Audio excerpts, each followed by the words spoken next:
एक ऐसा देश जहां हर 3 से 4 साल में भूकंप या सुनामी आती है। जिस देश के बारे में वर्ल्ड वार 2 के बाद कहा जाता था जापान अब दोबारा नहीं उठ पाएगा, पूरी तरह से बर्बाद हो गया है, क्योंकि जापान के ऊपर 2 बार एटॉमिक बम गिराए गए थे। जापान एक ऐसा देश है जिसको वर्ल्ड वार में सबसे ज़्यादा झेलना पड़ा था। एक ऐसा कंट्री जिसमें सबसे ज़्यादा सुनामी आती हैं, और ऐसा बोला जाता है हर 2 से 3 साल में ऐसी सुनामी आती रहती हैं जो जापान के बहुत सारे हिस्से को ख़त्म कर देता है, लेकिन बाद में ये लोग दोबारा खड़े हो जाते हैं।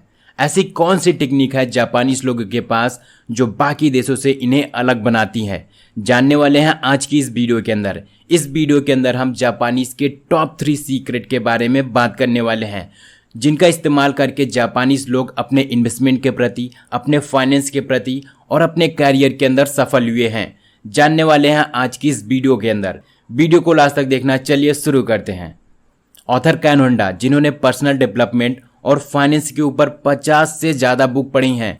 ऑथर कैन होंडा बताते हैं जापानीज का पैसों के ऊपर सबसे बड़ी सीक्रेट है, और पैसों के मामले में जापानीज बहुत सक्सेस है। इनका पॉइंट नंबर 1 आ जाता है एरिगाटो मनी। एरिगाटो का मतलब होता है अप्रिसिएट करना, मतलब पैसों की अप्रिसिएट करना। जापानीज लोग का मानना ये है कि हमें पैसों को हमेशा अप्रिसिएट करना चाहिए, कि पैसे बहुत अच्छी चीज़ होती है, हमें कभी भी अंडर एस्टिमेट नहीं करना चाहिए। पैसों की वजह से हमारी ज़िंदगी में 99% प्रॉब्लम सॉल्व हो जाती हैं। ये एक बहुत ही ब्यूटीफुल चीज़ होता है जिसका इस्तेमाल करके हम कुछ भी बाई कर सकते हैं, हम खुश रह सकते हैं, बहुत सारी चीज़ों को अचीव कर सकते हैं। They are always respect money, इसीलिए पैसा इनके पास हर बार आता है। 2 तरीके के नियम पैसों के ऊपर फॉलो करते हैं। पहला अरिगाटो इन, दूसरा अरिगाटो आउट। अरिगाटो इन का मतलब ये होता है कि पैसा अगर आपके पास आता है तो उसे थैंक यू आपको बोलना चाहिए। जैसे आपकी सैलरी आती है या फिर आपको कोई इंसान पे करता है अमाउंट, तो आपको बोलना चाहिए थैंक यू मुझे इतना पैसा देने के लिए, चाहे वो कम अमाउंट हो या फिर ज़्यादा अमाउंट हो, उसके लिए आपको हमेशा अप्रिसिएट करना चाहिए। हमेशा आपको ग्रेटिट्यूड करना चाहिए कि थैंक यू सो मच, मुझे इतना पैसा मिला। And number 2 arigato out. Arigato out का मतलब ये होता है कि पैसा मेरे पास से चला गया, तो वहाँ पर भी आपको थैंक यू बोलना चाहिए। फॉर एग्जाम्पल, अगर आप 100 रुपया मार्केट लेकर जाते हो और वो 100 रुपया आपका खर्चा हो जाता है, तो भी आपको थैंक यू बोलना चाहिए, क्योंकि आपके पास पैसा था तभी वो चीज़ें आपके पास से गई हैं और उसके बदले में आपको सामान मिला है।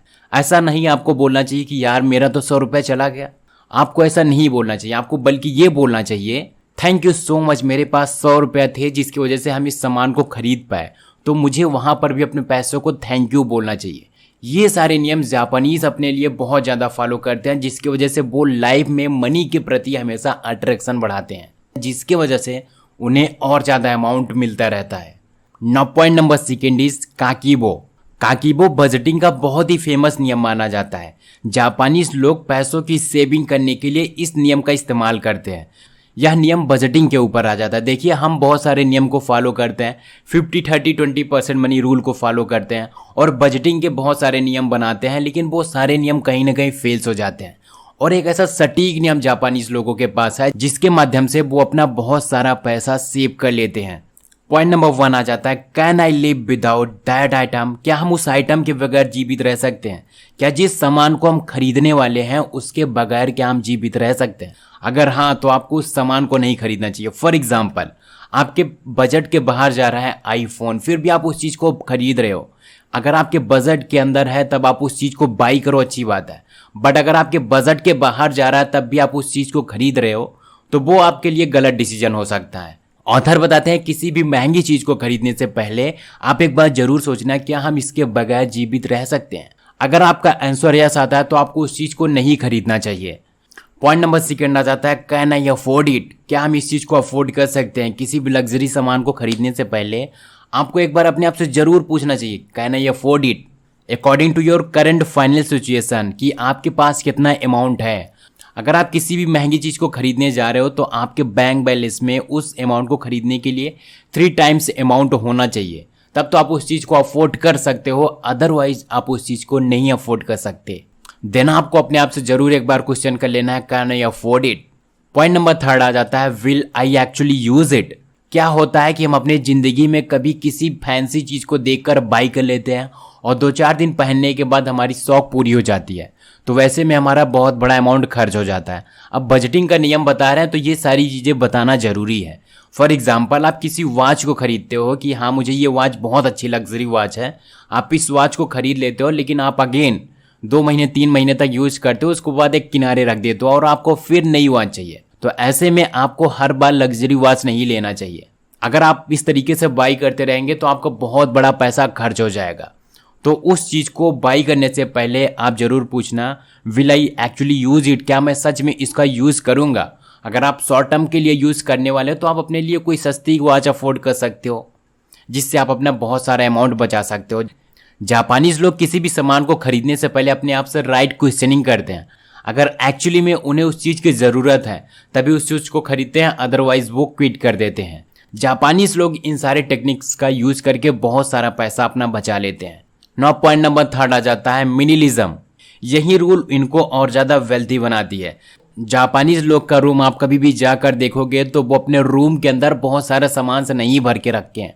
जैसे हम सारे लोग अपने रूम के अंदर बहुत ज़्यादा डेकोरेशन करके रखते हैं, एक्चुअली में वो ऐसा नहीं करते हैं।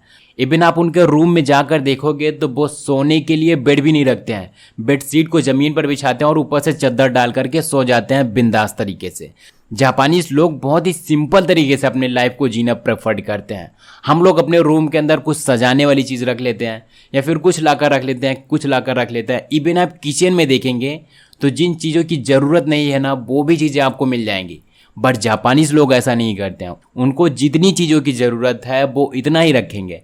इवन हम बात करें खाना खाने की थाली, तो वो एक्स्ट्रा थाली नहीं रखते हैं। हाँ 2-4 थाली जरूर रखते हैं, बट उतना ज़्यादा एक्स्ट्रा नहीं रखते हैं कि बहुत ज़्यादा सामान अपने रूम के अंदर रखते हैं। ऐसा नहीं है, वो नॉर्मल तरीके से जीते हैं और जो चीज़ें ज़रूरी है उन्हीं सारी चीज़ों को अपने पास रखते हैं, अदरवाइज उस सामान को नहीं बाई करते हैं।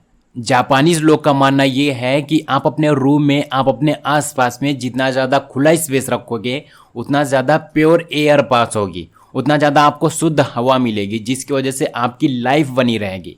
नौ अगला पॉइंट आ जाता है इक्किगाई। इक्किगाई का मतलब होता है जिंदगी जीने का कारण। अगर आप ओकिनावा लोगों के बारे में सुना होगा तो आपको पता होगा कि वहाँ के लोग दुनिया के सबसे ज़्यादा खुशहाल लोग होते हैं।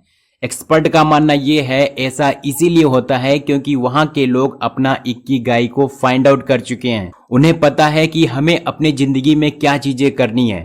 अगर आपको भी अपना इक्किगाई या फिर ज़िंदगी जीने का कारण पता करना है तो आपको अपने आप से 4 चीज़ें पूछना चाहिए। जैसा कि आप अभी इस ग्राफ के अंदर देख सकते हैं, इसमें 4 सवाल होते हैं जिससे आप अपने ज़िंदगी जीने का पर्पस फाइंड आउट कर सकते हो। Number 1, what you love. आपको ऐसा कौन सा काम है जो काम करने में सबसे ज़्यादा पसंद है। And number 2, what you are good at. ऐसा कौन सा काम है जो काम करने में आपको पसंद हो। अब वो हो सकता है आपको गिटार बजाना पसंद हो, डांसिंग करना पसंद हो, कुकिंग करना पसंद हो, या फिर XYZ। आपको ऐसा कौन सा काम है जो काम करने में आपको पसंद है।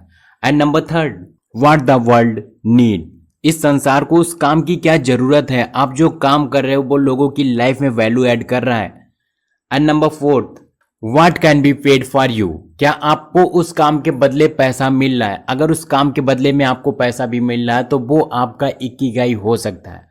अगर इस चीज़ को हम सिंपल भाषा में समझे तो आपको पता होना चाहिए कि ऐसा कौन सा काम है जो काम आपको करने में पसंद है और उस काम के अंदर आप अच्छे भी हो, और उस कार्य को करने के बाद क्या लोगों की लाइफ में वैल्यू ऐड हो रही है।